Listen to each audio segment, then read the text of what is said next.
Okay, so as it was World Book Day this week, which I always get very excited about, I thought I would have a look at illustration, which is something that I love, and I would most importantly look at the role of villains in stories. Now, I'm sure you've all read a book which has a villain in it, a baddie, a bad guy.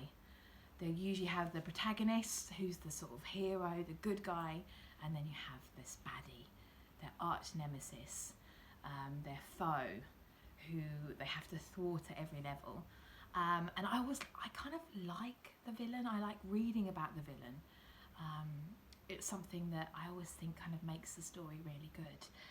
Now, just a little secret between me and you, I love Sherlock Holmes. I collect, and I've read all the Sherlock Holmes books, probably about 100 times each. This is one of my particular ones, The Return of Sherlock Holmes.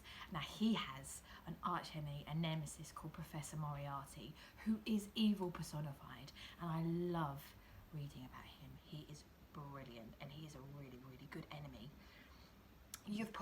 Another book I really love that you've probably read, Matilda. You've got to love a bit of Roald Dahl. Of course, the baddie in Matilda is Trunchbull, Miss Trunchbull, and I think she's a brilliant baddie as well. She's amazing. Quite scary, really. I wouldn't want her at school. So there's a couple of the baddies. But how about you guys? Can you think of a baddie? My challenge to you this week is to think of a villain, the worst villain you can think of, who would be awesome in a story.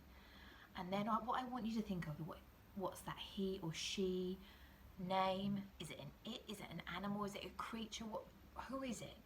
Give them a name. You could draw them and label your drawing as to why it's wearing something, or label the points of the thing. But have a think about your villain, name it, draw it, and then have a think about other things that you could do that could go with that villain. Think of maybe a wanted poster.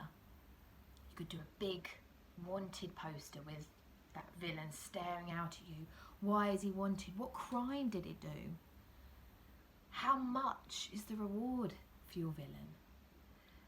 It just gets the brain thinking, which is the role of an illustrator in a story. The author will give the text to its agency, and then the illustrator will read that text and come up with his own vision of that person. But you get to do everything. You get to think of the baddie. You can draw it. You have a think about different things. Have a think about the wanted poster. Maybe think of like a crime scene that you could draw. Is it a burglar? And you could draw a crime scene of the museum where it's stolen like one of the most amazing jewels. Did it leave any footprints? Did it leave a window open? Did it leave any sort of clues? You can draw it. This is something that you can do with a few pieces of plain paper and some pencils, that's all. But have a think. Crime scene. You could draw, I always like the idea of, in Matilda, when they go into Miss Trunchbull's house, that really, really gets me thinking, what would your villain's bedroom look like? Would it have posters on the wall? Would it be really bare? Would it have posters of other villains on the wall to inspire it? Would it have a really funky Care Bear kind of style duvet cover? Maybe not. Let your imagination run on this, but I would love to see all your lovely villains and think of wonderful names for them. Illustrate anything that would go with your villain, but just go wild with it. So that's your challenge this week. I hope you have fun with it. I'm going to try and do it in class as well. But have fun, and please send all your ideas, because I do love seeing everything that you send in. So have fun. Pick up a book this weekend, guys. And use your book token that we'll be giving out on Monday to buy a lovely, lovely book. All right. Take care, guys. Bye.